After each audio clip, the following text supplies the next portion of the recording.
يعلو ولا يعلى. وقال في موضع آخر: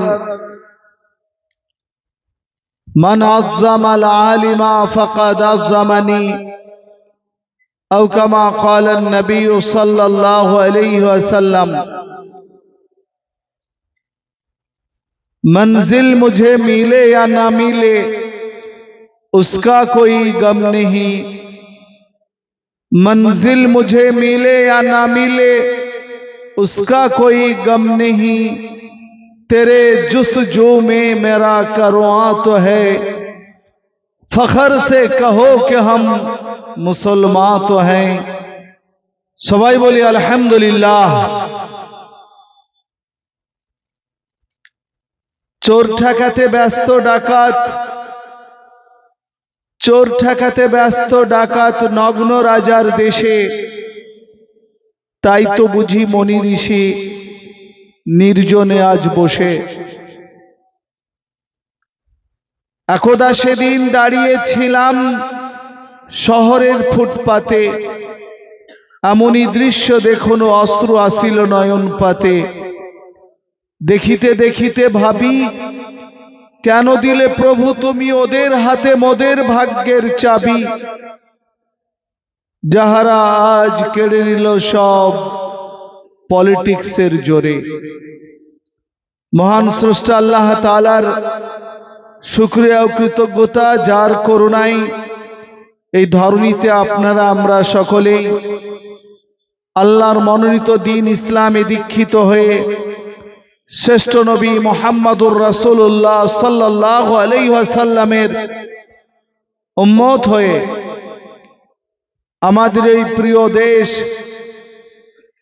আমাদের বুজুর্গদের তাজা রক্তের বিনিময়ে স্বাধীন দেশের অঙ্গরাজ্য পশ্চিমবঙ্গের অন্তর্গত মুর্শিদাবাদের জলসপুর গ্রামে আজকে 10ই ফেব্রুয়ারি 2024 শনিবার এশার নামাজানান্তে হাদিস কোরআনের আলোকে যে আলোচনার আয়োজন হয়েছে, তাতে আপনারা আমরা উপস্থিত হতে পেরেছি। মহান আল্লাহর শুকরিয়ার জন্য সকলেই বলি আলহামদুলিল্লাহ। রাসূল আকরাম সাল্লাল্লাহু আলাইহি ওয়াসাল্লামের প্রতি বর্ষিত দুরূদ ও সালাম, শান্তির সুধা সকলে একবার পড়ি আন্তরিকভাবে সাল্লাল্লাহু আলাইহি ওয়াসাল্লাম। আপনারা আমরা যারাই উপস্থিত হয়েছি প্রত্যেকেরই আত্মীয় স্বজন কবরস্থানে রয়েছেন। আল্লাহ রাব্বুল ইজ্জাত তাদের আমাদের গুনাহ খাতা মার্জনা করে পরকালে তাদের সঙ্গে আমাদের জান্নাতে সাক্ষাৎ নসিব করুন। সকলেই বলি আল্লাহুম্মা আমিন। আজকের এই জালসার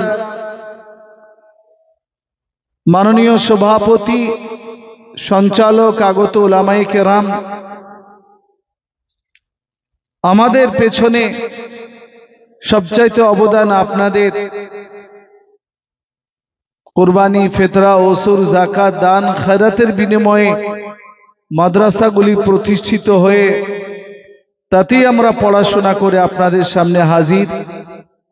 তাই আমার প্রাণ প্রিয় আপনারা বয়োজ্যেষ্ঠ, সমবয়স্ক, বয়কনিষ্ঠ সকলকে শ্রদ্ধা, সালাম, স্নেহ জানিয়ে যারা জালসার আয়োজন করেছেন, এসেছেন, বসেছেন, অনেকে স্বেচ্ছাসেবকের ভূমিকা পালন করছেন, নানা কাজে ব্যস্ত আছেন, সকলের জন্য আল্লাহর দরবারে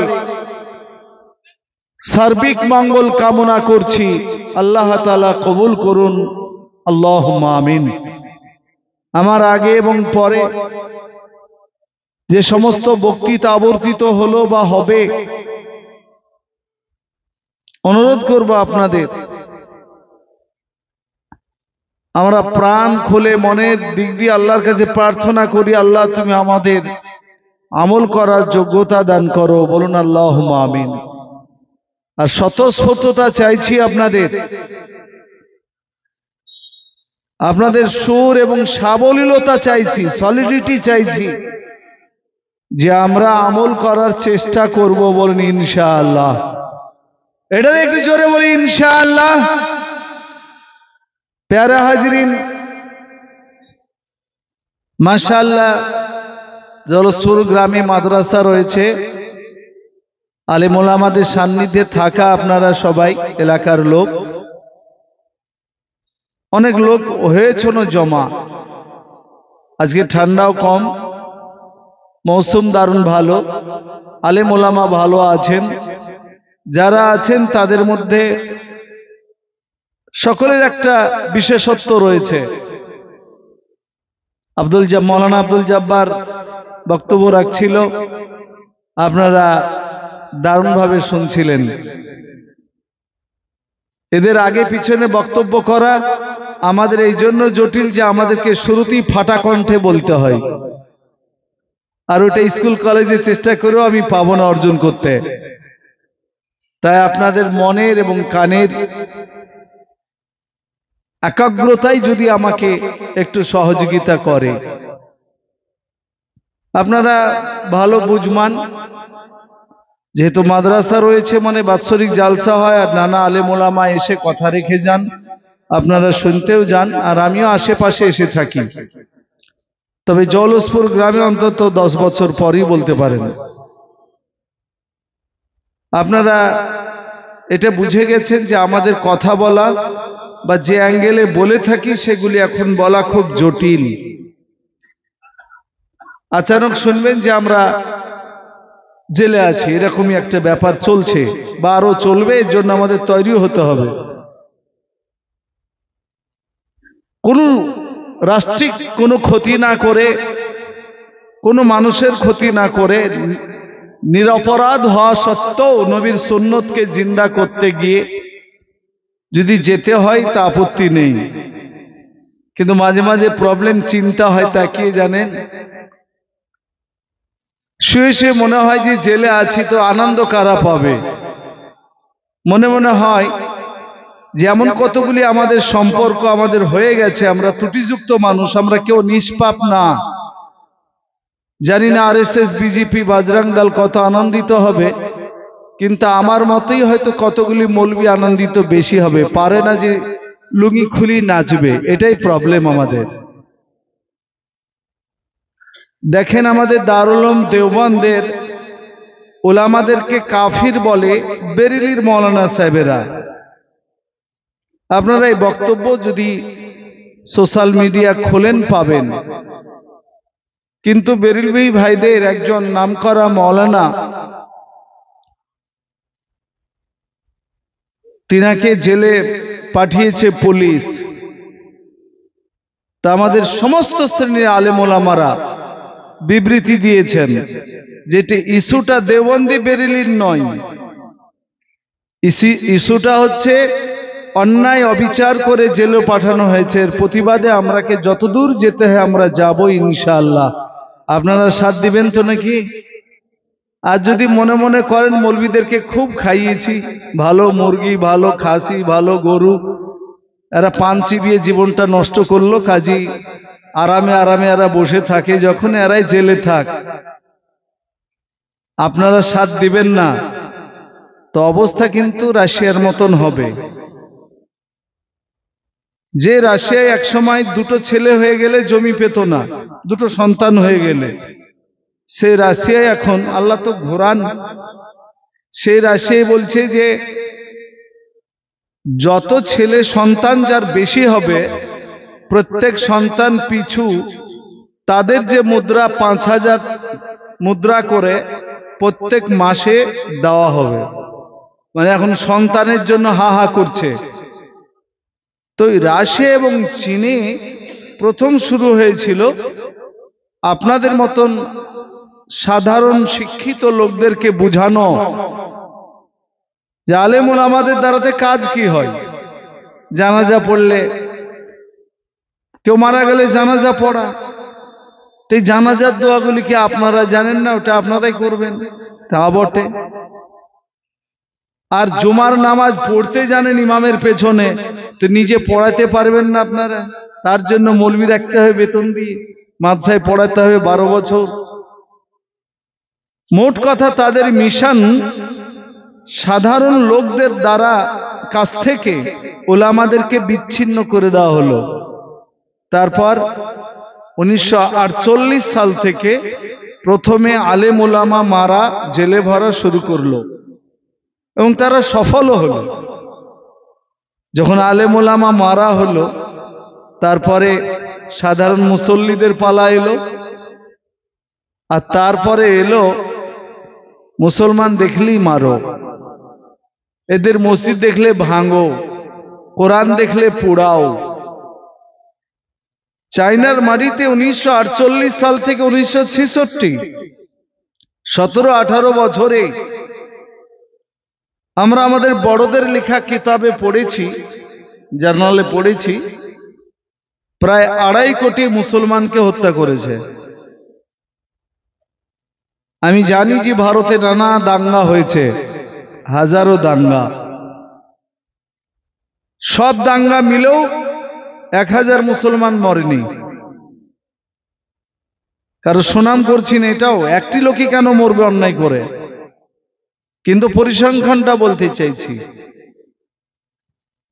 এখন পাশাপাশি রাষ্ট্রগুলিতে কি হয়েছে তা থেকে আমাদেরও রাষ্ট্রনায়কেরা শিক্ষা নিচ্ছেন। তাই ইশারা ইঙ্গিতে এখানে আমি কথা রেখে যাচ্ছি যে আসুন আমরা ইলহাক আর ইলসাক, আমরা আলেম ওলামা সহ আপনারা আমরা যতটুক সময় ভালো পাচ্ছি, আমরা সকলেই মিলে মিশে সম্পৃক্ত হয়ে একে অপরের পাশে থাকবো, বলুন ইনশাআল্লাহ। প্রথমে আপনাদের একটা ছোট্ট মৌলানা রুমির লেখা একটা ঘটনা ছোট্ট করে বলি। ঘটনা আমি বেশি লম্বা বলতে পারি না, তা আপনারা একটু কষ্ট করে শুনে নিয়েন। মৌলানা রুমি যার ঘটনাটা লিখেছেন তার নামটাই এখন গুণগান বেশি করলেও এটা পশ্চিমবঙ্গে করছি বলে এখনো কে সাজাবে না, কারণ মমতা মহিলা মানুষ, ভাবছে মৌলবীরা বলছে বলুক, কিন্তু যে নামটা আমি উচ্চারণ করব উত্তরপ্রদেশে আর আসামে বলা মুশকিল, তবু আমাদেরকে বলতে হবে, উপায় নাই। তিনি হচ্ছেন এক সময়কার বাদশাহ মাহমুদ গজনবী, নাম শুনেছেন আপনার ইতিহাসে, মাহমুদ গজনবী। আপনারা জানেন যে মুসলিম ন্যায়পরায়ণ যারা বাদশাহ ছিলেন, সবাই তো ন্যায়পরায়ণ ছিলেন না, যারা ন্যায়পরায়ণ ছিলেন তারা গভীর রাত্রে উঠতেন, প্রতিবেশী লোকদের অবস্থা বুঝতেন, কার কি অভাব অনটন, কে কেমন ভাবে রাত্রি পার করছে, বা রাস্তায় কোন লোক পেলে জিজ্ঞাসা করলে প্রকৃত কথা বেরিয়ে আসবে। তাই ছদ্মবেশে বাদশারা সিভিল ড্রেসে ঘুরতে বের হতেন। তো মাহমুদ গজনবী একদিন বেরিয়েছেন এরকম রাত্রে, এক জায়গায় জটলা করে 8-10টা লোক বসে আছে, সবই ইয়াং বা মধ্য বয়সের দিকে যাচ্ছে, এরকম বয়সী। তিনি সাধারণ নাগরিকের মতন জিজ্ঞাসা করলেন তাদেরকে, এত রাত্রে তোমরা কি করছো, তোমরা কে? তারা 8-10 জন, তাদের ক্ষমতা আছে, তাই স্বতঃস্ফূর্ত ভাবে তারা বলল, কেন তোমারও তো কি গেল, আমরা চোর।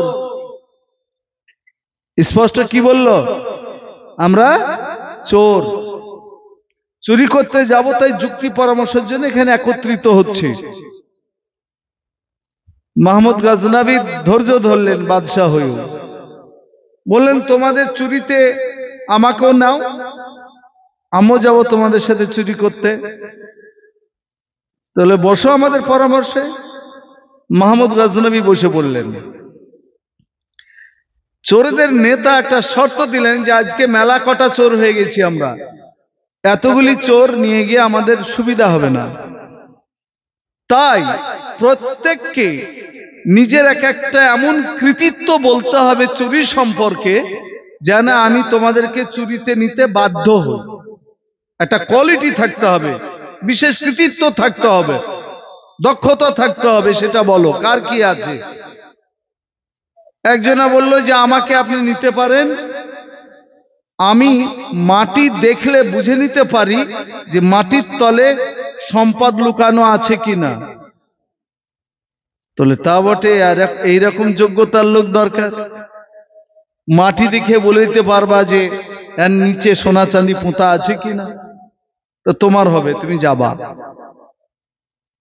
আরেকজন বলল যে আপনি আমাকেও নিতে পারেন, বড় বড় দেওয়াল একটু যদি ছিদ্র থাকে তো ছিদ্র দিয়ে আমি কিন্তু ঘরে প্রবেশ করতে পারবো, তো এটাই তো বেশি লাগবে, ঘরের ভিতরে ঢুকতে হবে, দরজা তো বন্ধ থাকবে, তো চলো তুমিও চলো। দুইজন হলো। আর একজন বলল যে আমাকেও আপনি নিতে পারেন, আমি যেমনই মজবুত তালা হোক, যতই মজবুত তালা হোক, বিনা অস্ত্রে হাতে খুলতে পারি, তো এটা তো আরো দরকার। এবার মাহমুদ গজনবীর কাছে পালা, যে বলো তুমি বলো তোমার কিছু কৃতিত্ব আছে কিনা, চুরি করতে যাবা তো। তো মাহমুদ গজনবী বললেন যে আমার একটা ছোট্ট গুণ আছে, বিচার করতে পারো নিবা কিনা চুরিতে। কোন আসামির যদি ফাঁসি হয়ে যায়, মৃত্যুদণ্ডে দণ্ডিত হয়, বড় অপরাধী বলে প্রমাণিত হয়, তা আমি হাতের ইশারা করলেই ওইরকম আসামি কিন্তু মুক্তি পেয়ে যায়, ছাড় পেয়ে যায়। তাহলে একও দরকার, কারণ চুরি করতে গিয়ে যদি ধরা পড়ি তো মাহমুদ গজনবীর লোকেরা আমাদেরকে ফাঁসি দিবে, তুমি আমাকে ছুড়িয়ে দিবা ইশারা করে, তুমিও চলো। ব্যাস এই গুণে গটি গুণান্বিত লোককে নিয়ে চুরি করতে যাবে, তো ঠিক করলো কার বাড়ি যাব, কোথায় যাব। তো বলে আজকে যা আমাদের কোয়ালিটি, যা আমাদের ভিতরে গুণ, আমরা চলো বাদশার বাড়িতে চুরি করব, মাহমুদ গজনবীর বাড়িতে চুরি করব। কারণ যতই তালা মারা থাক কি খুলতে পারবে, আর যেখানেই লুকিয়ে রাখুক অর্থ, সিন্ধুকের ভিতরে সিন্ধুক, ই তো দেখি বলে দিতে পারবি যে আর ভিতরে মাল আছে। আর যদি বাই চান্স ধরা পড়েই যায় তো এই আছে, ইশারা করবে মুক্তি, বাদশার বাড়িতে চল। হ্যাঁ, বাদশার বাড়িতে চুরি হলো, চুরিতে সফল হলো, বাদশাও আছেন, নির্দিষ্ট আবার জায়গায় তারা এলেন সম্পদ নিয়ে, আজ অনেক কিছু পেয়েছেন, বাদশাকেও ভাগ দেওয়া হলো, মাহমুদ গজনবী নিজের ভাগটাও গুছালেন। এবার মাহমুদ গজনবী বললেন ঠিক আছে, তোমাদের সঙ্গে তো চুরিতে সফল, তা আগামী দিনেও কাজে লাগবে, তো তোমাদের নাম ঠিক, নাম টাম কি, বাড়ি কোথায়। ওরা বলল যে ভাই তোমাকেও আমাদের দরকার, এইরকম সময়ে এইরকম জায়গাগুলিতে আসবে, আমাদের বাড়ি অমুক জায়গায়, আমরা পাহাড়ের লুকিয়ে টুকিয়ে থাকি, সাম নাম ঠিকানা বলে তারা চলে গেল। মাহমুদ গজনবী দেখলেন সব পারিষদদেরকে নিয়ে যে আমার রাজত্বে লোককে চুরি করে খেতে হয়, এরকম তো রাখিনি, এরা চুরি করাটা স্বভাব। পুলিশ পাঠিয়ে ওই চোরদের লিডার সহ বাকি চোরগুলিকে ধরে নিয়ে আসলেন। বিচার হবে, কাজী সাহেবেরা আছেন, কাজীরা বিচার বিশ্লেষণ করে যাবজ্জীবন সাজা দিয়ে দিল, যে তোমাদের কোনো অভাব অনটন ছিল না, তোমরা কোনদিন অভিযোগ করলে না, আর রাষ্ট্রের তোমরা চুরি করলে। হ্যাঁ, আর একজন চোর বলেছিল যে আমার বিশেষ গুণ হচ্ছে যে আমি অন্ধকারে কোনো লোককে যদি দেখি, তো অন্ধকারে লোক তো চেনা যায় না, তো অন্ধকারে কোনো লোককে যদি আমি দেখি তো দিনের বেলাতে তাকে হুবহু আমি চিনতে পারি যে এই লোকটাকে রাত্রে দেখেছিলাম। এবার বাদশাহ তার বাদশাহী পোশাকে রাজ সিংহাসনে বসে বিচার করছেন, কাজীরা ফয়সালা দিয়ে দিয়েছেন। তখন যেই চোরটি বলেছিল যে আমি রাত্রে অন্ধকারে দেখা লোককে দিনের বেলায় আমি হুবহু চিনতে পারি, তখন তারা দেখলো যে আমাদের তো সকলের যাবজ্জীবন জেল, জীবন বেকার। তার থাকতে না পারে ওই লোকটি বলল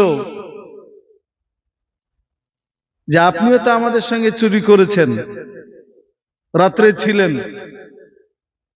আর আমি তো বলেছিলাম যে রাত্রে যাকে দেখি দিনের বেলায় হুবহু চিনতে পারি, কাজে আমার গুণটার বহিঃপ্রকাশ করে দিলাম, প্রমাণ করে দিতে পারলাম যে আপনি মাহমুদ গাজনবী রাত্রে চিনতে পারিনি, কিন্তু রাত্রে দেখেছি, দিনে হুবহু চিনতে পারছি।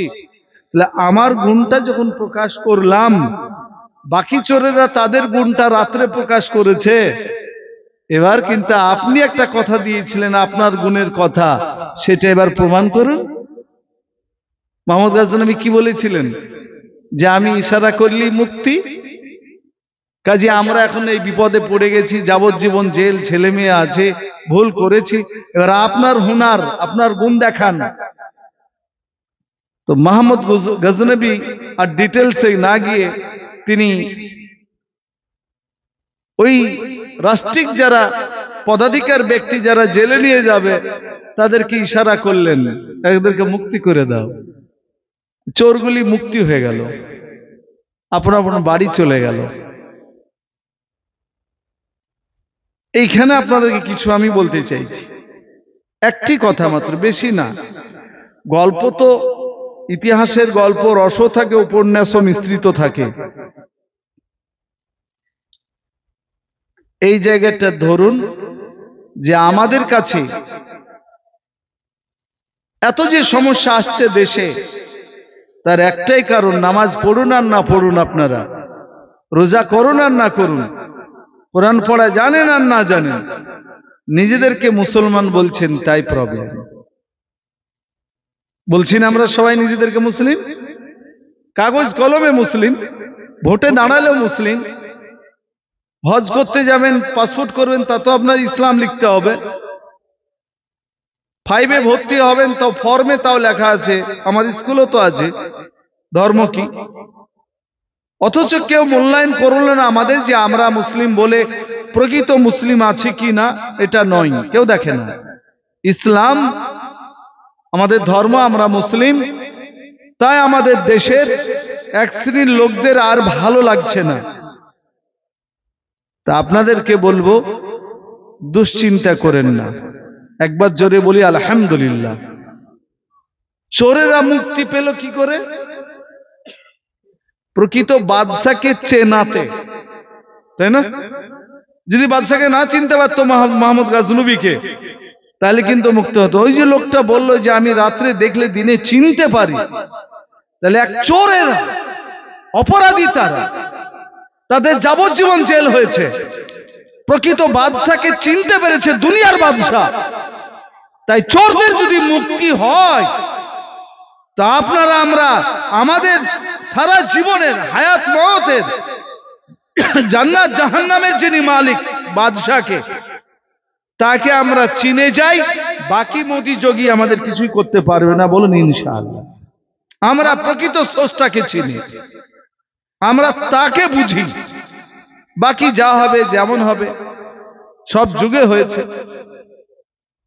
মাথায় রাখবেন, হযরতে আলী রাদিয়াল্লাহু তাআলা আনহু খন্দকের যুদ্ধে শরীক হয়েছেন।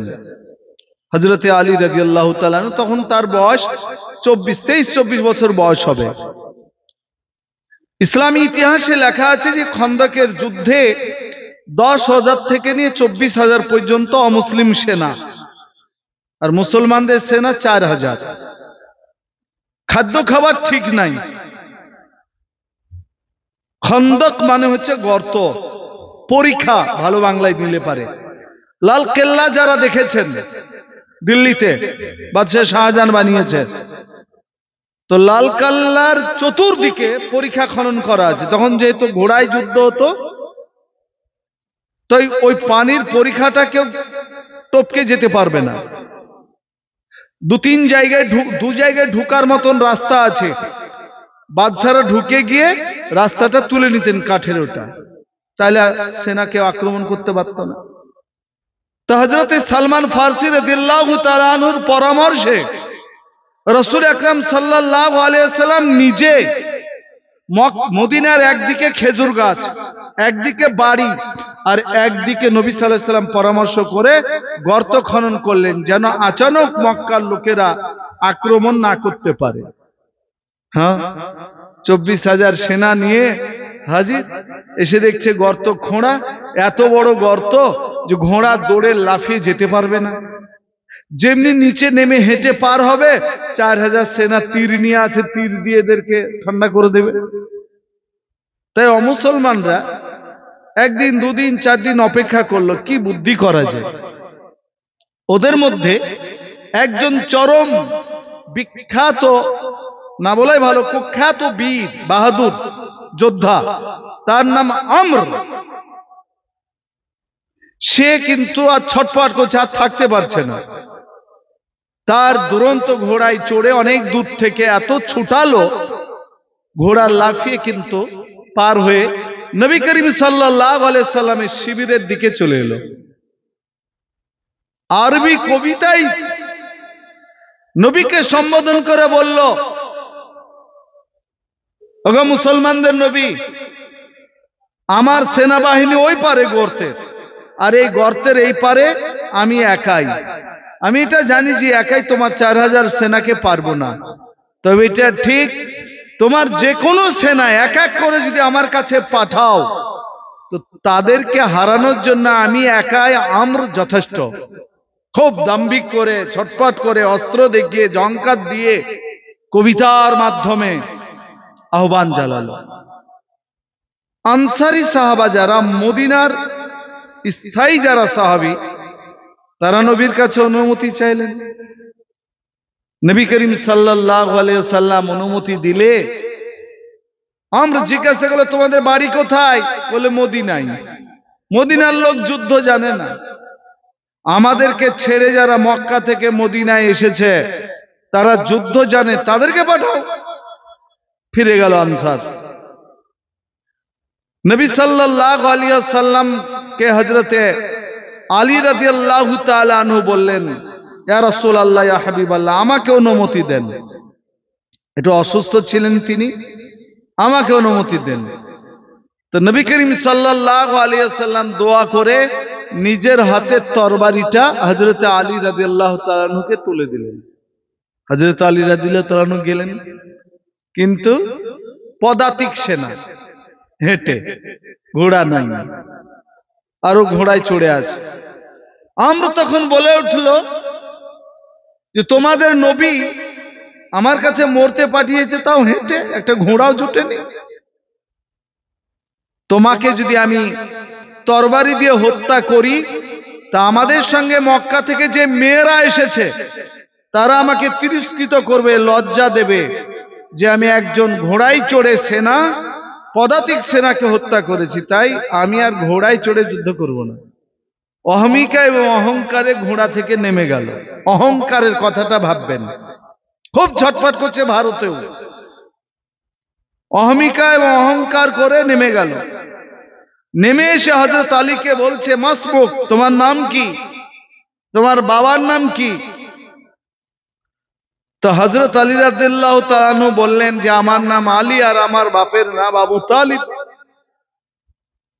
তখন আমর বলল, হ্যাঁ, এবার মিলেছে, তোমার বাপ নেতা ছিলেন আমাদের, তো তোমার কাছে প্রথম দুটো সুযোগ, কোনটা নেবে? তুমি আমাদের নেতার পুত্র,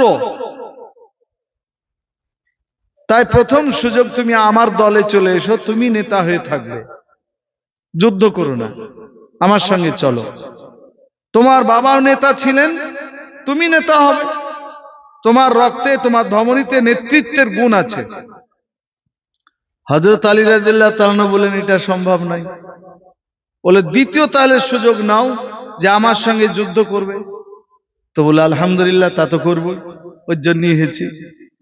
তো মানুষের গায়ে অ্যাসিড ঢাললে যেমন গাটা জ্বলে যায়, তো হযরতে আলী রাদিয়াল্লাহু তাআলা আনহু স্বল্প বয়সী ছেলে, যেমনি বললেন এটা আমি গ্রহণ করছি, যুদ্ধ করব, তা আমর তার ক্ষমতা, তার বীরত্ব, তার বাহাদুরির এত প্রচার, সে মানে রাগে রাগান্বিত হয়ে যেন নিজে একবারে ফুটছে। তোমার হিম্মত, আমার সঙ্গে যুদ্ধ করবে, মরার ভয় নাই। আজ আমার পৃথিবীতে মনে পড়ে না যে আমি তরবারি কাউকে চালিয়েছি আর সে বেঁচে গেছে, এরকম মনে নাই আমার। তুমি আমার সঙ্গে লড়তে চাইছো, তো ঠিক আছে, তুমি এবার তৃতীয়টা গ্রহণ করো, আক্রমণ তুমি আগে করবে না আমি আগে করব?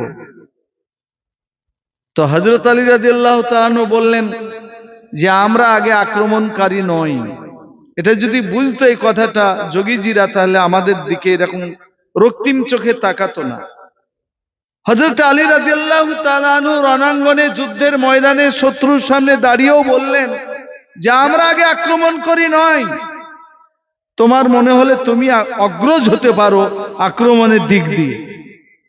আরো ক্ষেপে গেল, বলল আলী তুমি অনেক কিছু ছেলে মানুষেও বলেছো, তোমার জীবন অনেক কিছু বাকি। তুমি চাইলে যুদ্ধের ময়দান ছেড়ে তোমার নবীর কাছেই চলে যাও, কারণ তুমি মৃত্যুবরণ করবে এটা নিশ্চিত।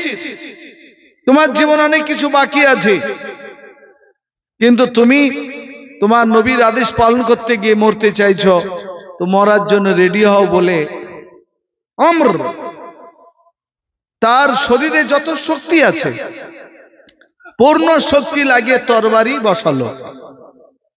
হযরত আলী রাদিয়াল্লাহু তাআলা আনহুর হাতে যে ঢাল ছিল সেটা দিয়ে তিনি রুখার চেষ্টা করলেন। ঢালটাও পরিপূর্ণ ভালো ছিল না, ফুটো ছিল এক জায়গায়। সেখান থেকে তরবারিটা কিছুটা প্রবেশ করে হযরত আলী রাদিয়াল্লাহু তাআলা আনহুর মাথা কিছুটা হলো আক্রান্ত হলো, রক্তাক্ত হলেন, কিন্তু সামলে নিলেন। আমরা চিন্তা করলো যে আমার মনে হয় বিপদ ঘনিয়ে আসছে, কারণ আমার আঘাত কেউ সামলেছে এরকম মনে পড়ে না, এ তো সামলে দিল। হযরত আলী রাদিয়াল্লাহু তাআলা আনহু বললেন, আমর তোমার সম্বন্ধে আমার বিশেষ জানা নেই, কিন্তু যা স্মরণ করেছো তুমি, যা যা তুমি বলেছো, এবার তোমার সামলানোর পালা। আর আমার বিশ্বাস তুমি কিন্তু সামলাতে পারবে না। হযরত আলী রাদিয়াল্লাহু তাআলা আনহু রাসূল আকরাম সাল্লাল্লাহু আলাইহি সাল্লামের প্রদত্ত তরবারিখানা এমন ভাবে আঘাত করলেন যে অপেক্ষাকৃত আমরের ঢাল অনেক মজবুত, ঢাল পার করে তার দেহটা পার করে দেহটা দ্বিখণ্ডিত হলো, আমর শেষ। ইসলামিক ইতিহাসে আছে যে আমরের পক্ষের অর্থাৎ মক্কার যে সমস্ত যুবতী রমণীরা বাহবা দেওয়ার জন্য এসেছিল, তারা তিরস্কার করে তাদের দলপতির বিরুদ্ধে এত কবিতা এবং গান আবৃত্তি করলো, আর তাদের ভিতরে এত ভয় ঢুকে গেল, আর কুদরতি প্রকৃতির দুর্যোগ শুরু হলো। 24,000 সেনা থাকা সত্ত্বেও যুদ্ধের ময়দানে টিকলো না, তাদেরকে পালিয়ে যেতে হলো। বলুন সুবহানাল্লাহ। কিছুটা না হলেও, কিছুটা হলেও কিন্তু আমরা তাদেরই উত্তরসূরি। বর্তমান 2000 সালের পরে ইন্তিকাল করেছেন হযরত মৌলানা আলী মিয়া নদভী রহমতুল্লাহ আলাইহি। তিনি এক জায়গায় লিখেছেন, আয়ে হিন্দুস্তান কে মুসলমান মানো, এহসাসে কমতরি মে না পড়ো। তখনই বলে বুঝছিলেন বুজুর্গরা, দূরদর্শী হয় তারা, কোন দিকে যাচ্ছে মতি গতি, রাষ্ট্রনায়কদের বক্তৃতা, তাদের চিন্তা চেতনা। তিনি ঐতিহাসিক কথা লিখে গেছেন, সোশ্যাল মিডিয়ায় ঘুরছে উর্দুতে। হয়তো আমাদের যুব সমাজ ওটাকে পড়তে পারে না, তাই বুঝতে পারে না যে ভারতীয় মুসলমানরা তোমরা নিরাশায় ভুগো না, এহসাসে কমতরি ডরপুকো হয়েও না, সাবলীল থাকো নিজের লক্ষ্যে। অন্যায় অপরাধ করবে না, কিন্তু হতাশাগ্রস্ত হবে না। আল্লাহ তাআলা আমাদেরকে দেশের 1 নম্বর নাগরিক হিসাবে ঈমান ইয়াকিনের সঙ্গে চলা তৌফিক দান করুন, বলুন আল্লাহুম্মা আমিন। তো খন্দকের ওই যুদ্ধে মক্কার লোকেরা প্রতিজ্ঞা করে এসেছিল, বদরে হয়নি আমাদের নেতারা মরেছে, ওহুদে হয়নি, কিছুটা জিতলো আবার হেরে গেছিলাম, হয়নি। এবার খন্দকে গোটা মক্কা নগরীকে এদেরকে হত্যা করে জ্বালিয়ে পুড়িয়ে আসবো, নিঃস্ব করে দেবো এদেরকে। কিন্তু আল্লাহর রহমতে এক হযরত আলীর নেতৃত্বে, রাসূল করিম সাল্লাল্লাহু আলাইহি ওয়াসাল্লামের দুআতে এমন তাদের ভিতরে হতাশাগ্রস্ত এসেছিল যে 24,000 সেনা সত্ত্বেও তারা পালাতে বাধ্য হয়েছিল। আল্লাহ আমাদেরকে কবুল করুন, আল্লাহুম্মা আমিন। দলমতের লোক আছেন, কাউকে ছোট করছি না, আমরা সবাই কোনো না কোনো দল করি, বা সমর্থন করি।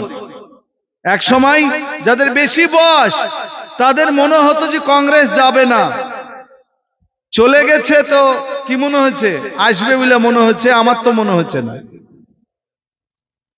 তারপর সিপিএম যখন ছিল তখনও মনে হতো আমার মতন যে মরার আগে আর সিপিএম যাওয়া দেখতে পাবো না। আবার এখন মনে হচ্ছে যে বিজেপি টিএমসি আছে, এরাও যাবে না। হায় রে, আদবানির আমাদের মোদিজির 56 ইঞ্চি বডি, তার সঙ্গে দিলীপ ঘোষ, অমিত শাহ, এদিকে হিমন্ত বিশ্বাস শর্মা, এক একটা আর কি টাকলু বাবুরা রয়েছে, এরা আর হারবে না। কে হারাবে? রাহুল গান্ধী হারাতে পারবে না, মল্লিকার্জুন খাড়গে পারবে না। ওই এনসিপির নেতারা ভাগ হয়ে গেল, শিবসেনা ভাগ হলো, অখিলেশ যাদবেরা ভাগ হলো, আবার এই লোকটা নীতিশ বাবু আবার পালিয়ে গেল, পল্টুরাম পাল্টি খেয়ে নিল। বিজেপি কে হারাবে বলুন? আমাদের মনে হচ্ছে না সবারই? আমরা যারা বিরুদ্ধে দল করি তারাই বলছি যে বিজেপি এবার 400 পেয়ে যাবে, মানে আগেই ফুটবলের মাঠ ছেড়ে পালিয়ে আসতে মনে হচ্ছে। কিন্তু মাথায় রাখবেন, আল্লামা ইকবাল লিখেছেন, ऐसा दिन हमेशा नहीं रहेगा, ऐसा दिन हमेशा नहीं रहेगा। प्यारा हाजिर बुजुर्ग दोस्त আজিজো, কত ক্ষমতা গেল, কত রাজত্ব গেল, কত রাজা চলে গেল, কিন্তু জালিমদের জায়গা পৃথিবীতে হয় নাই। বাগদাদের মাটিতে 1258 সালে একজন বাদশা ছিলেন, তার নাম ছিল Mutasim Billah. Giving a name is a poetical art, নামকরণের সার্থকতাও বটে একটা সাহিত্যে। মুতাসিম বিল্লাহ, কত ভালো নাম। তার বাড়িতে ছেলে, মেয়ে, বৌমা, স্ত্রী এবং পোতা নাতি মিলে 26 জন, মোট 27 জন সদস্য। বাস আচানক বাগদাদ ঘেরাও করে নিল। বাগদাদে সম্পদের অভাব ছিল না, সেনার অভাব ছিল না, বাগদাদে মসজিদ মিনারের অভাব ছিল না। বাগদাদ ঘেরাও, রাত্রি 12টা-1টার দিকে বলা আছে বাদা তাহাজ্জুদ, তাহাজ্জুদের সময়ের পরে হঠাৎ করে মুতাসিম বিল্লাহর কাছে একজন চিঠি নিয়ে হাজির। গভীর রাত্রে মুতাসিম বিল্লাহ পড়ে দেখলেন হালাকু খা চিঠি লিখেছে। হালাকু খাই হিন্দু ভাইরা মনে করে মুসলিম, হি ওয়াজ নট মুসলিম, মুসলমান ছিল না। ওই জন্য আমাদেরকে ওইরকম কসাই মনে করে আর কি হিন্দু ভাইরা, অনেকেই যারা ইতিহাস প্রকৃত পড়েনি। হালাকু খা ওয়াজ মেজাই, হালাকু খা আসলে ছিল অগ্নি পূজক, মুসলমান নাই, নামটা হালাকু খা। তা হালাকু খার লেটারে কি লেখা ছিল? মুতাসিম বিল্লাহ, তোমার সেনারা ঘুমিয়ে, তোমার বাগদাদের জনগণ ঘুমিয়ে, আর আমার সেনারা গোটা বাগদাদ ঘেরাও করে নিয়েছে। আমার কাছে এসো, রাত্রে উঠে আমার শিবিরে চুক্তি করে যাও, রাত্রি আমি ফিরে যাব, শান্তিতে তুমি রাজত্ব করো। মুতাসিম বিল্লাহ বললেন তাই করব। বাড়ির লোকেরা বললেন না, হালাকু খা গাদ্দার, ধোঁকাবাজ, বিশ্বাসঘাতক, ওর কথা শুনে ওর কাছে আপনি চুক্তি করতে যান না, চলেন যুদ্ধ করব। মুসলমানদের বাদশা মুতাসিম বিল্লাহ বললেন, রাত্রে সেনাবাহিনী ঘুমিয়ে, লোক ঘুমিয়ে, আর হালাকু খা সেনারা রেডি হয়েছে সশস্ত্র, যুদ্ধে পেরে উঠা যাবে না, রক্তাক্ত হবে বাগদাদের মাটি। চলো আমি চুক্তি করে নিব, বাগদাদ শান্তিতে থাকবে, পরে দেখব যুদ্ধের ব্যাপারটা। হালাকু খা তার আমন্ত্রণে সাড়া দিয়ে মুসলমানদের বাদশা মুতাসিম বিল্লাহ তার পরিবারের সমস্ত সদস্যকে নিয়ে গভীর রাত্রে হালাকু খার শিবিরে হাজির হলো। ইতিহাসে লেখা আছে, ইসলামিক ইতিহাসে, যে 1258 সালের কোন এক রাত্রে, জুন মাসের কোন এক রাত্রে মুসলমানদের তকদির বদলে গেল। সেইখান থেকে পতন শুরু হয়েছে, টিল নাও এখন চলছে, কোথাও না কোথাও থামবে। হালাকু খাঁ যেমনি মুসলিমদের বাদশাহ মুতাসিম বিল্লাহকে দেখলো, অট্টহাসি হাসলো, বলে এই মুসলমানদের বাদশাকে পেয়ে গেছি, এসব প্রত্যেকের 2 হাত পেছন দিকে বেঁধে দাও। বেঁধে দেওয়া হলো।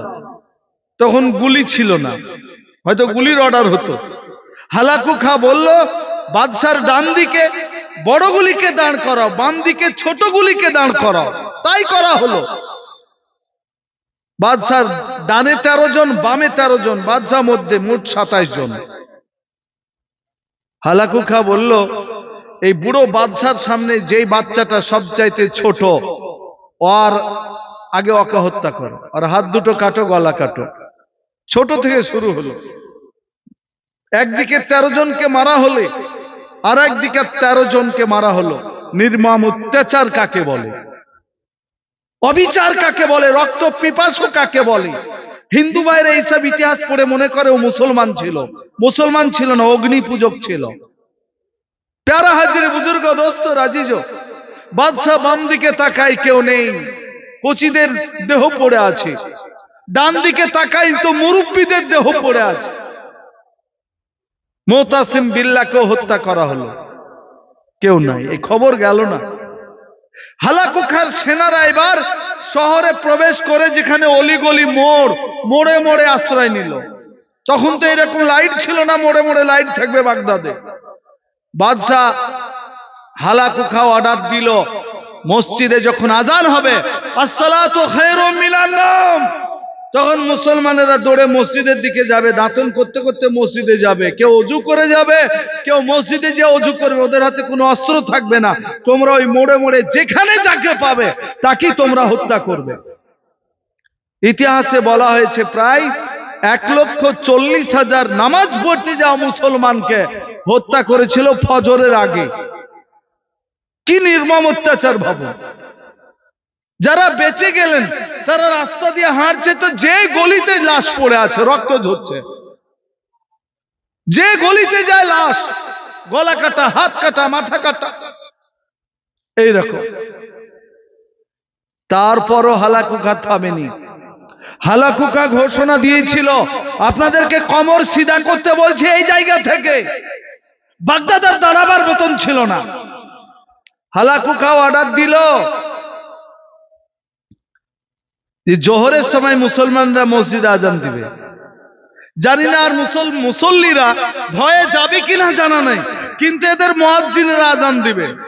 মিনারে উঠে আমার সেনাবাহিনীকে বলা থাকলো, যে মুয়াজ্জিন মসজিদে আজান দেবে, তোমরা মুয়াজ্জিনকে পাথর মারবে, মিনার থেকে যেন ছটফট করে পড়ে। আর যেমনি পড়বে, জিভ টেনে বের করে তরবারি দিয়ে কেটে দিও। জোহরের সময় মুয়াজ্জিনরা তাই আজান দিলেন। এনারা তো জানে না যে কি ঘটবে এরপরে। আজান দিলেন, মুয়াজ্জিনদেরকে মেরে মেরে জিভ কেটে দেওয়া হলো, হাত কেটে দেওয়া হলো, গলা কেটে দেওয়া হলো।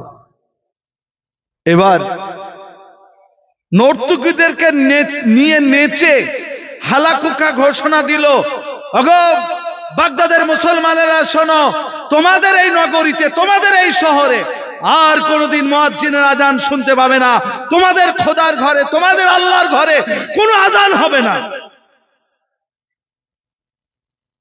লম্বা ইতিহাসে না গিয়ে বলছি আপনাদেরকে, বাগদাদের আজান বন্ধ হয়েছে?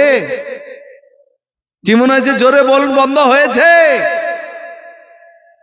বাগদাদ আছে 5000 কিলোমিটার দূরে। ইতিহাস আপনাদের সামনে নজির। একবার চোখ বুলিয়ে নেন যে 1,40,000 লাশ যদি একটা শহরে পড়ে থাকে, প্রত্যেকটা মুয়াজ্জিনের যদি জিভ, হাত কেটে নেওয়া হয়, গলা কেটে নেওয়া হয়, সেইখানে কি শহরে আর মান ফিরে আসবে বলে মনে হয়? কিন্তু তারপরও হালাকু খা ধ্বংস হয়েছে, তার সেনাবাহিনী ধ্বংস হয়েছে, তার রাষ্ট্রগোষ্ঠী কেউ বাঁচেনি।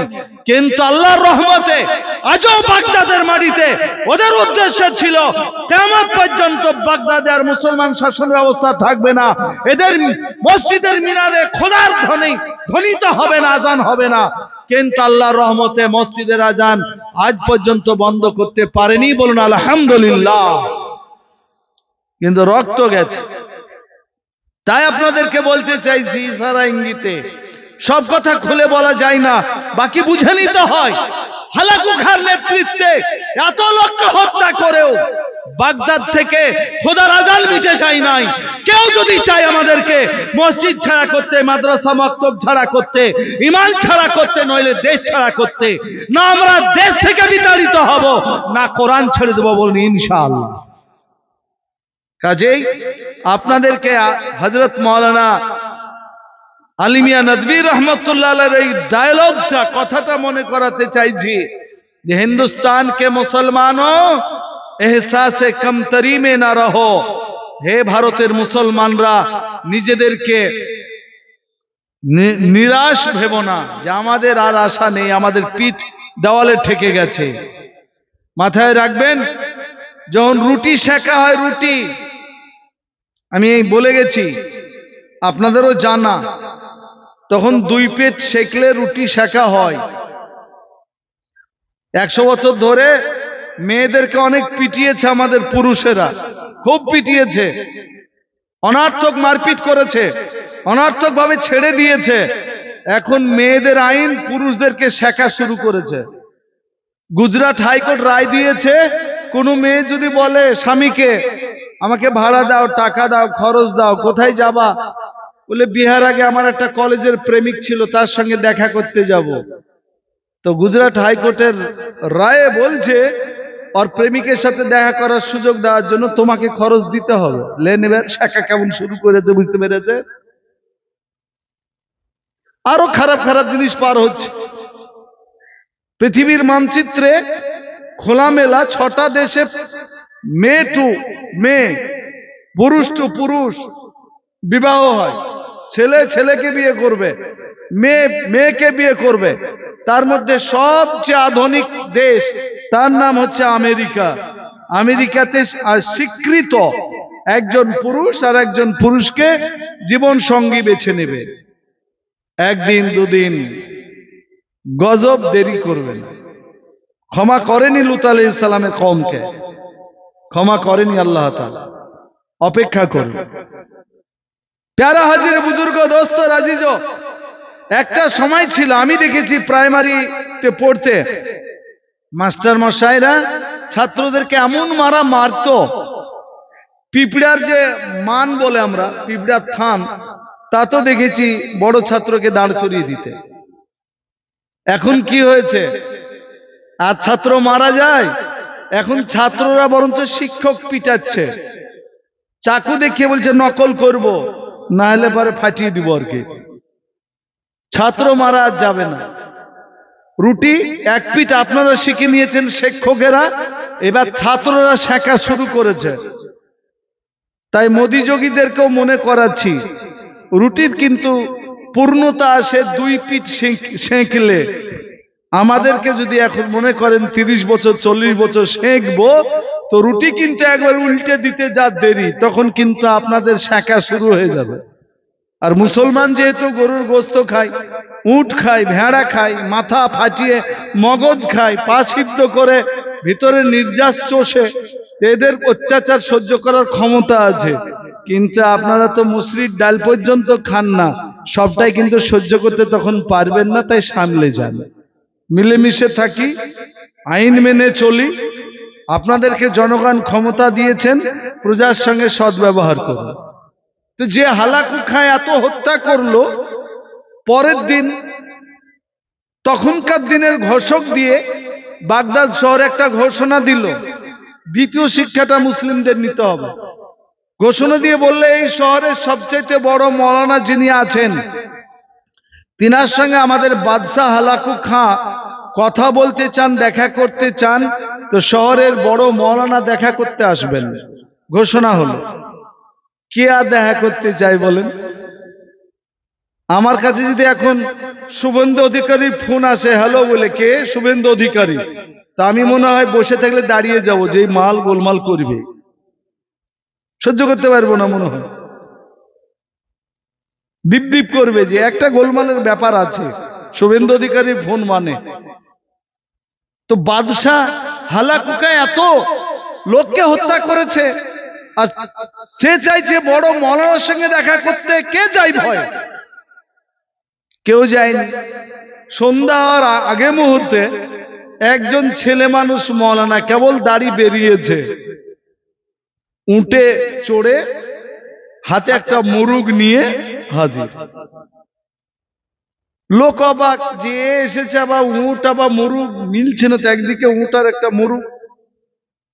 বলো বাদশাহ ঘোষণা দিয়েছে বড় মৌলানার সঙ্গে দেখা করবেন, তা আমি এসেছি।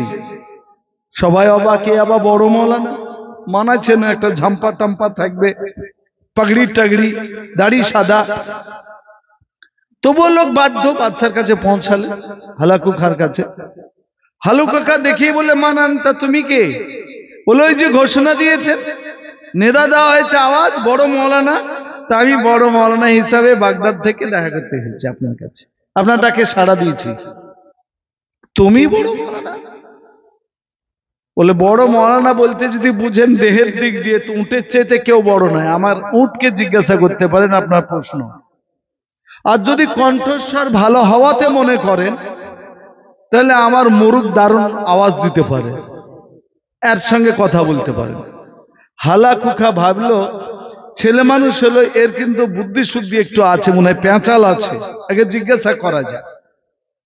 এবার হালাকুখা মুসলমানদের প্রতি অত্যাচার জুলুম করে তারপরে যে কথাটা জিজ্ঞাসা করেছিল, আজকের এই জলসপুরের জালসাতে আগত সমস্ত শ্রোতা মণ্ডলীর কাছে অনুরোধ করছি, আমাদের শুধরানোর রাস্তা আছে এখন।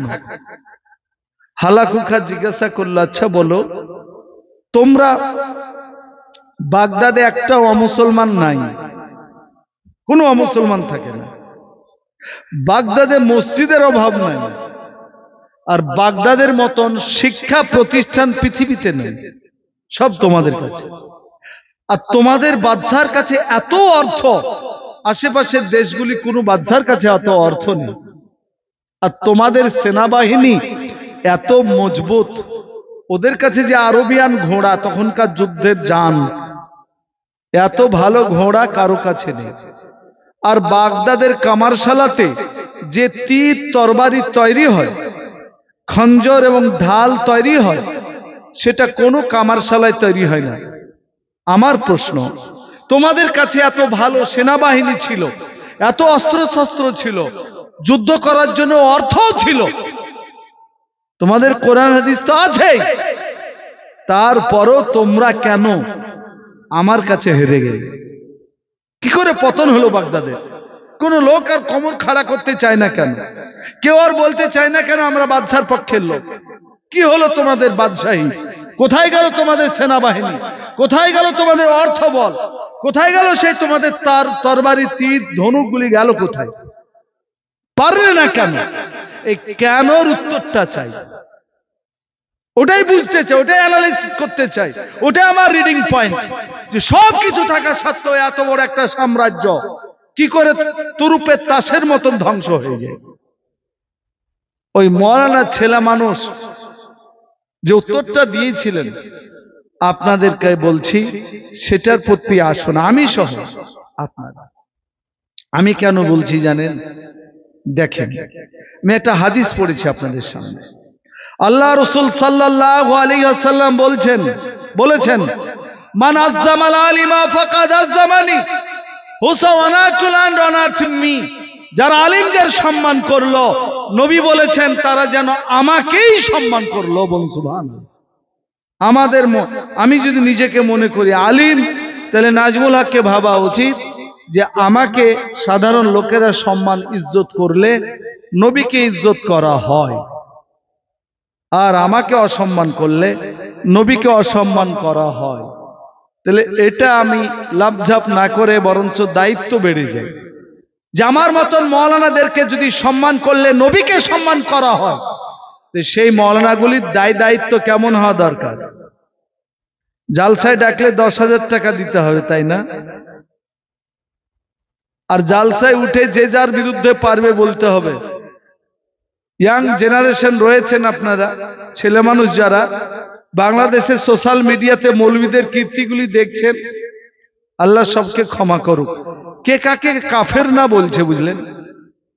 আগে মনে করতাম যে নরেন্দ্র মোদীজিকে যদি রুজির মালিকানা আল্লাহ দিতেন 1 বছরের মতো, যে 1 বছরে তুমি রুজির মালিক, তো মোদীজি এনআরসি নিয়ে আসতেন না, বলতেন যে 1 বছর 3-4 দিন এদের রুজি বন্ধ করে দিব, এরা শুকিয়ে মরে যাবে। ওই জন্য আল্লাহ তাআলা এরকম লোককে রুজির মালিকানা দেননি। বলুন আলহামদুলিল্লাহ। আর জেরুজালেমের, ইসরায়েলের নেতানিয়াহুকে যদি মুসলমানদের পৃথিবীর অক্সিজেনের মালিক করে দিতেন আল্লাহ, যে সব অক্সিজেনের মালিক তুমি, তো মুসলমানদের প্রায় 1500-200 কোটি মুসলিম পৃথিবীতে, ও চাইতো যে 1 মিনিটে মেরে দেব, মুসলমানদের সিলিন্ডার সব বন্ধ করে দেবে যেন অক্সিজেন না পায়। 1 মিনিট না টানতে পারলে তো মরে যাবো না, যাবো না। আল্লাহ ওই কিমতি জিনিসও দেন না। কাজী মৌলবীদের হাতে যদি জান্নাত জাহান্নাম আল্লাহ দিয়ে দিতেন যে তোমরাই মালিক, তাহলে আমার যে মৌলবীর ওপর আগেছে আপনারা তো দূরের কথা, জালসায় 10,000 দিবি পচ্ছিল, যা তোরা কেউ জান্নাতে যাবি না। যে যেমন দিবে টাকা, যে যেমন আমার মাদ্রাসায় দান, খালি বাছাই বাছাই জান্নাত দিতাম। ওই জন্য আল্লাহ রাব্বুল ইজ্জাত আমাদের হাতে জান্নাত জাহান্নামের মালিকানা রাখেননি। বলুন আলহামদুলিল্লাহ। কার হাতে রেখেছেন? স্বয়ং আল্লাহর হাতে। বলুন আলহামদুলিল্লাহ। না তো সোশ্যাল মিডিয়ায়, মোবাইলে মৌলবীদের ঝগড়া দেখবেন, যে যাকে পারছে যেমন করে পারছে খালি জাহান্নামে ঢুকিয়ে দিচ্ছে। আমি কত বড় মৌলবী, আমি কত বড় মৌলবী। এই বিতর্ক থেকে যুব সমাজকে বাঁচতে হবে। আল্লাহ রাসূল সাল্লাল্লাহু আলাইহি ওয়াসাল্লাম বলেছেন ওই জন্য হাদিসে, সায়াতি জামানুন লা ইয়াবকা মিনাল ইসলাম ইল্লা ইসমুহু, অতি সত্বর যুগ আসবে ইসলাম থাকবে কিন্তু পালনকারী থাকবে না। ওয়ালা ইয়াবকা মিনাল কুরআন ইল্লা রাসমুহু, কোরআনের লেখাগুলি থাকবে আমলকারী থাকবে না। ওয়া মাসাজিদাহুম আমিরাতুন, মসজিদগুলি হবে ঝা চকচকে আলিশান। বলুন মসজিদগুলি হয়েছে না হয়নি? এই এলাকায় চালু হয়েছে কিনা জানি না। মসজিদ দমকলের দিকে দেখছি যে মসজিদ যত বড় আর মিনার করেছে এত বড়, 7টা মসজিদ তৈরি করা যাবে মিনারের টাকাতে। মিনার করার প্রতিযোগিতা। তবুও ফজল খরচের আমি ফতোয়া দিচ্ছি না, আমি ওইদিকে এগোচ্ছি না। আল্লাহ রাসূল সাল্লাল্লাহু আলাইহি সাল্লাম বলে গেলেন, ওয়া মাসাজিদাহুম আমিরাতুন ওয়া হিয়া খারাবুম মিনাল হুদা, ওদের মসজিদগুলি হবে আলিশান, হেদায়েত থেকে খালি হবে। মসজিদে বসে কি ভালো কথা হয় বলুন? কল্যাণকর কি কাজ হয়? এই গ্রামে মদখোর আছে, তার জন্য কোনো চিন্তা চেতনা মসজিদ থেকে হয় না। একটি ছেলের রক্ত লাগবে, তার চিন্তা চেতনা মসজিদ থেকে হয় না। আমাদের মাধ্যমিক পরীক্ষা চলছে, কতগুলি ছেলে পরীক্ষা দিল না, তার চিন্তা চেতনা মসজিদ থেকে হয় না। মসজিদে লোক নামাজ পড়তে আসে না, তার চিন্তা চেতনা মসজিদ থেকে হয় না। নামাজ পড়াটা হেদায়েতের ইফেক্ট, হেদায়েত করার কাজ নয়। যারা হেদায়েত প্রাপ্ত তাদের ইফেক্ট, রেজাল্ট নামাজ পড়া, ওটা তো পড়তেই হবে। কিন্তু আরো যে মঙ্গলময় সামাজিক কাজগুলি ছিল যা মসজিদ থেকেই করতে হতো, নবী সাল্লাল্লাহু আলাইহি ওয়াসাল্লাম বলেছেন মসজিদগুলো হবে আলিশান, কমিটি হবে মজবুত, কিন্তু হেদায়েত থেকে খালি হবে। আপনারা আমরা যারা মসজিদ কেন্দ্রিক লোক, ছেলেটার বয়স 7, বেলা 12টা, একটু আদর করে যত্ন করে বলেছি, বাপ তোমার বাড়ি কোথায়, নাম কি, বাপের নাম কি, স্কুলে যাওনি কেন, তাকে নিয়ে তার বাড়িতে পৌঁছে দাও। যেই ছেলেটা বয়স, আজকে যার মাধ্যমিক শেষ হলো, কত রকমের যে বিড়ি টানাটানি করলো জান ভরে, বুঝলেন? ওগুলি তো আমাদের সামনেই করলো। আমরা কে হিম্মত আছে দাঁড়িয়ে সেখানে বলতে পারি ছেলেগুলি দাঁড়াও, বাবা তোমাদের নাম কি, তোমরা আমাদের ভবিষ্যতে একটু মাথায় হাত বোলান, বাবা বিড়ি খেতে হবে না। আমরা চেষ্টা করেছি, আমরা মনে করছি ওরটা হবে হোক, আমারটা তো ভালো আছে। হেদায়েত থেকে খালি।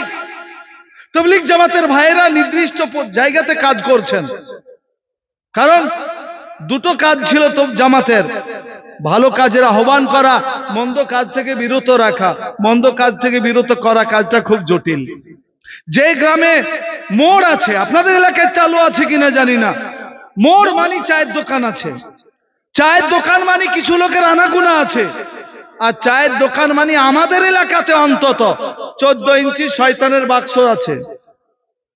কি বুঝতে পেরেছেন? 14 ইঞ্চি যদি শয়তানের বাক্স থাকে আর একটা চ্যাপা বিটি ছেলে যদি বসে থাকে, তো দারুণ চলছে। ভাবি পান দেন, ভাবি চা দেন, আর একদিন ভাবিই নাই। আমরা তো দেখলাম আমার স্কুলের আশেপাশে, বললে তো ইশারায় বুঝে নিবে, একটা দোকানে দেখলাম 4 বিটি, 4টাই নাই, বলছে কোনো জামাই দেখতেই হয়নি, পান বেচতে বেচতে পান খানেওয়ালার সাথে চলে গেছে আরামে, কোনো পুঁজি লাগেনি ভাই। আচ্ছা, এদের যে প্রজন্ম তৈরি হবে সেই প্রজন্মটা কেমন হবে? তারাই তো সমাজে গোলমাল করবে। কাজী যারা সাধু পুরুষ, যারা আমরা তবলিগে যাই, যারা আমরা মওলানা, যারা আমরা হাজী সাহেব, যারা আমরা নামাজি, তারা মাস্টার, তারা ভাবছে আমার পরিবার তো ঠিক আছে। আপনার গোটা বডিতে এক জায়গায় যদি ক্যান্সার হয় তো বডি বেকার। তো গ্রামের কতগুলি লোক যদি আনকালচার্ড হয়ে যায়, তারা অন্য রকমের বিহেভিয়ার করে, আচরণ করে, তো আপনি আমি সুখে থাকবো না? আল্লাহ রাসূল সাল্লাল্লাহু আলাইহি সাল্লাম বললেন, মাসাজিদাহুম, তাদের মসজিদগুলি হবে হেদায়েত থেকে খালি। কাজী আমরা মসজিদ কেন্দ্রিক ভালো কাজ করার আমরা চেষ্টা করব, মনে করলে করতে পারবো, বলুন ইনশাআল্লাহ। এশার নামাজের পর, ফজরের পর, জোহরের পর কোন সময় বসে যান না ভাই।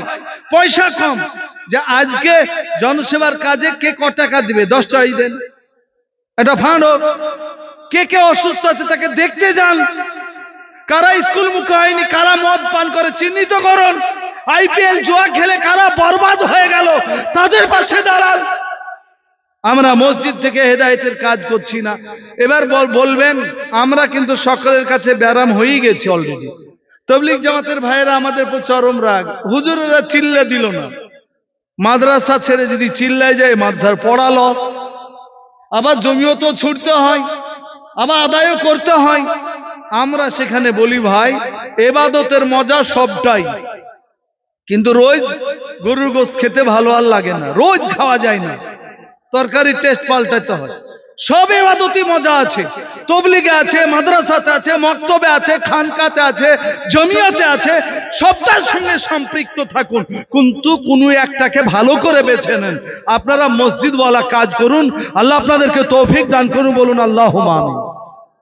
আমি এতটা কথা ঘুরিয়ে কেন বলছি জানেন? তারপরে যে হাদিসে 4 নম্বর কথাটা আছে, এটা একটু বলতে কষ্ট হচ্ছে, ভয়ও লাগছে। 1 নম্বর বলেছি কি কোরআন থাকবে, আমলকারী থাকবে না, এটাতে কারো বল লাগলো না। আর ইসলাম থাকবে, পালনে মুসলিম থাকবে না, সেই মুসলিম থাকবে না, নামকে অস্তে থাকবে। 3 নম্বর বললাম মসজিদ হেদায়েত থেকে খালি হবে। 4 নম্বরটা যে মারাত্মক, যেমনি মানে করব আপনারা আপন আপন মৌলবীর দিকে তাকাবেন সঙ্গে সঙ্গে। এই মালটা আমাদের বাড়ির পাশেই আছে। কেউ হুজুরের উপর মনে করবেন এই দোষটা ইনার উপরে, কেউ মনে করবেন এই দোষটা আমার উপরে, যার পর যার রাগ। কারণ আমরা 5 বাড়িতে খেয়ে ওয়াজ করি, তো আমাদের প্রবলেম যে ওয়াজ করতে হয় আপনাদের খেয়ে আপনাদের বিরুদ্ধে, এটা আমাদের ভারী কাজ। মসজিদে দাঁড়িয়ে ফতোয়া দিয়ে দিলাম, ভাই যারা সুদখোর ক্ষমতার মসজিদের কমিটিতে যেন না থাকে। দেখা যাচ্ছে মসজিদের কেসিয়ারই সুদখোর, তাহলে কার খাচ্ছি? আপনাদেরই তো। আমি এই দমদমাতে 1 মাস তারাবি পড়িয়েছি, আমি তখন মাধ্যমিক পরীক্ষা দিয়েছি এখান থেকে, আর সেই আপনাদের দোয়া নিয়ে গেছি। আমার মনে পড়ে ওই 1 মাসে 1 কদম মসজিদের বাইরে আমি যাইনি, এটা আমার রেকর্ড ছিল। ওই 1 মাসই পড়া টড়া ভরিলে মাধ্যমিক পরীক্ষা দিয়ে ভালো রেজাল্ট করলাম, আর তারপর এই লাইনে ক্যালকাটা পর্যন্ত আমি সবসময়তেই ফার্স্ট ক্লাসই থেকেছি আপনাদের দোয়ায়। তো আমার মনে আছে যে 30টা রোজায় 30 বাড়িতে খেয়েছি, তা আপনাদেরই তো খাওয়া। হ্যাঁ, আমাদের এই যেটা শুরু করেছি, যে আমাদের বদনসিবি ওলামাদের কম আমাদেরকে কি দেয়নি। আর জলসপুর মাদ্রাসার কোন শিক্ষক বলতে পারবে যে টাকার অভাবে মাদ্রাসা বন্ধ, ছাত্ররা না খেয়ে রাত্রি যাপন করে? আমার বিশ্বাস হুজুর যদি না খেয়ে রাত্রি শুইয়ে দেয়, এই পাড়ার যে লোকটা বেনামাজি হজ পালে যে বলবে, হ্যাঁ না খেয়ে ছেলেগুলি থাকলে আমাদেরকে বললেন না, খবর দিলেন না কেন? যে লোকটা বেনামাজি সেও পর্যন্ত সহ্য করতে পারবে না। আমাদের পেছনে এত কোরবানি করে, আমরা মাদ্রাসাগুলি চালাই। আমরা যে আমলে মাদ্রাসায় খেয়েছি, আর এখন মাদ্রাসায় যা খাওয়াচ্ছি, মাদ্রাসাতে ফ্রিজ রেখেছি আমরা। এত লোক গোস্ত দেয়, 1 বছরে কোনোদিন গোস্ত কিনি না। এটা যদি আমার প্রান্তীয় এলাকায় হয়, যে এলাকাতে আমাদের লোক কম, এগুলি তো আরো শোনাই সোহাগা।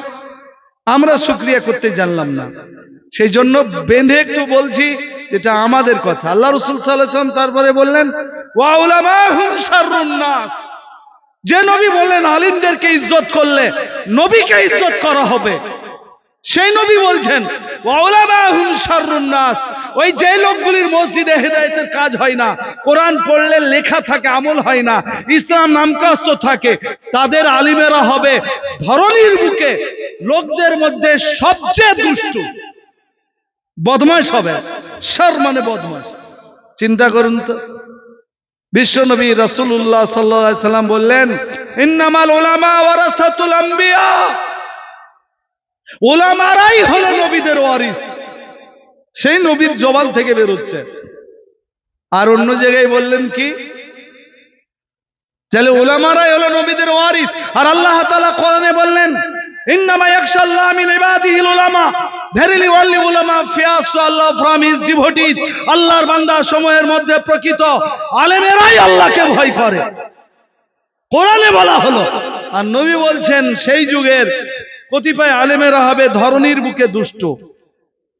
কেন, তাদের কি দোষ হবে যাতে এত দুষ্টু? নবী বলে দিলেন। আর 10 মিনিট আল্লাহ রাসূল সাল্লাল্লাহু আলাইহি সাল্লাম বললেন মিন ইনদিহিম তাখরুজুল ফিতনাতু ওয়া ফীহিম তাউদু, উলামারা মৌলভী সাহেবেরা এমন ফতোয়া দেওয়াদেই করবে যে লোক তো জড়াবেই, তাতে ওরাও নিজের ফিতনাতে জড়িয়ে পড়বে। এই কথাটা বলছেন।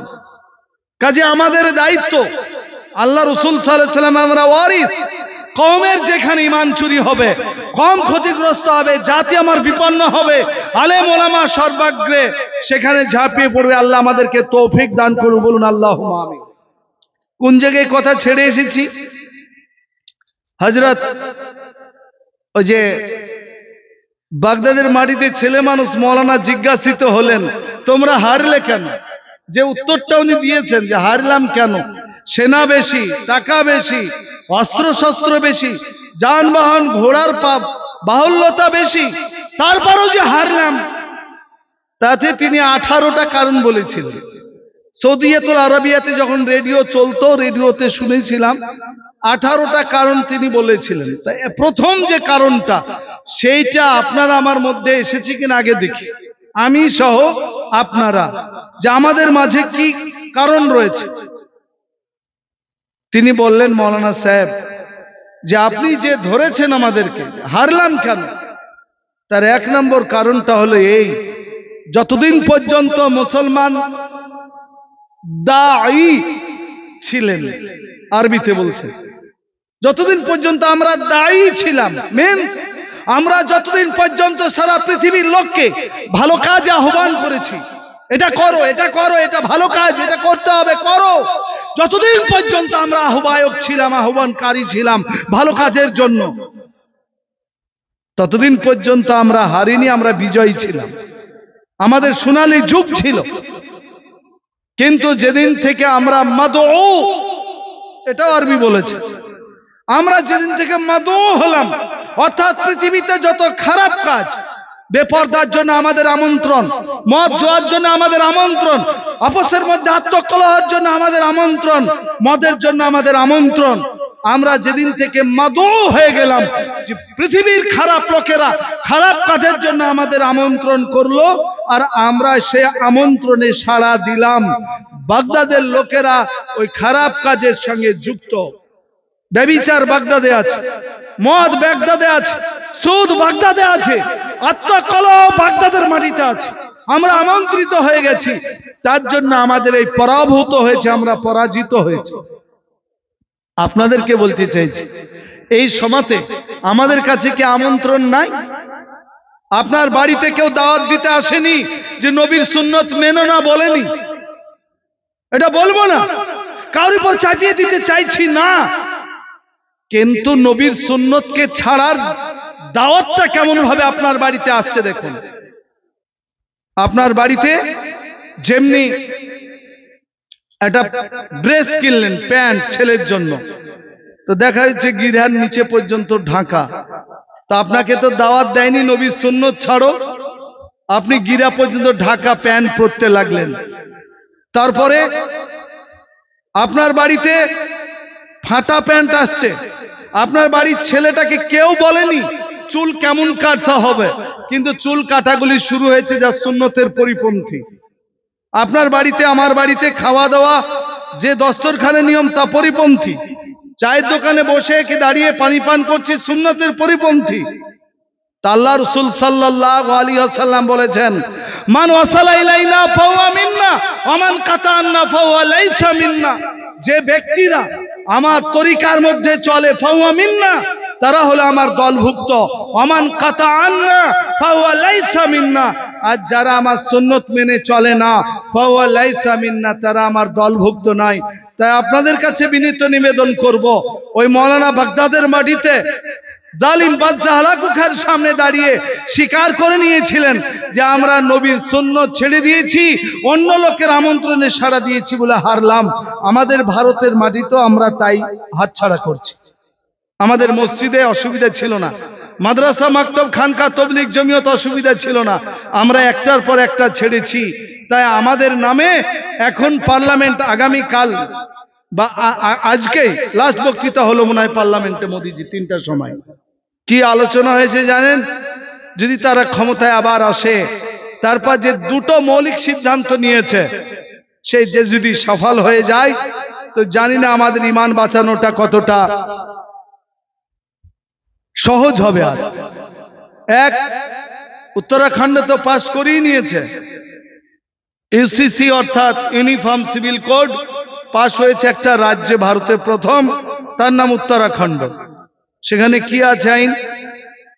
আমরা এতদিন কোরআনের থিওরি অনুসারে কেউ যদি বাপ হিসাবে মারা যায়, তার যদি 3 বিঘা জমি থাকে, 3 বিঘা জমি, একটি মেয়ে একটি ছেলে, আপনারা সবাই জানেন যে 3 বিঘা জমি, এক ছেলে এক মেয়ে, তো কতটা পাবে ছেলে? বলেন কতটা পাবে?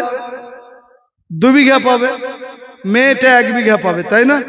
এটা কোরআনের থিওরি, এটা হাদিসের উপরে, কোরআনে আছে ডাইরেক্ট। কিন্তু ইউনিফর্ম সিভিল কোড লাগু হবে বলছে সরকার, যেদিন থেকে হবে কোরআনের আয়াতের বিরুদ্ধে। আপনাকে বললো না যে কোরআনের আয়াতটা মানিস না, এটা লাগু করে সঙ্গে সঙ্গে যেদিন থেকে প্রয়োগ হবে, উত্তরাখণ্ডে প্রয়োগ হলো, অর্থাৎ সেখানকার মুসলমানও তার জমি ছেলে মেয়ে এবার সমান হবে। তেমনি বৈবাহিক নিয়মে, দত্তক নিয়মে সব এক হবে। আচ্ছা, ইসলামে দত্তক